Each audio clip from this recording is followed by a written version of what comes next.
3 วิธีง่ายๆในการลดน้ำหนักรู้ไหมครับหลายคนพยายามลดน้ำหนักมาทั้งชีวิตแต่น้ำหนักก็ขึ้นลงเพราะเราไปโฟกัสผิดจุดครับ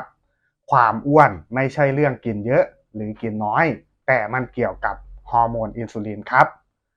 1. ลดน้ำตาลและแป้งขัดสี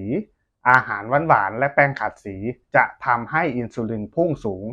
ร่างกายจะถูกสั่งให้เก็บไขมันทันทีครับ 2. กินเป็นมื้อๆอย่ากินจุกจิกทั้งวันทุกครั้งที่กินอินซูลินจะพุ่งขึ้นถ้ากินทั้งวันร่างกายจะไม่มีเวลาเผาผลาญไขมัน 3. เพิ่มอาหารธรรมชาติเช่นโปรตีนดีไขมันดีผักอาหารพวกนี้ช่วยให้อิ่มนานและทำให้อินซูลินพุ่งน้อยกว่าสรุปสั้นๆง่ายๆนะครับการลดน้ำหนักที่ยั่งยืนไม่ใช่การทรมานตัวเองแต่คือการเข้าใจร่างกายถ้าอยากรู้แนวทางที่เหมาะกับตัวเองลองพิมพ์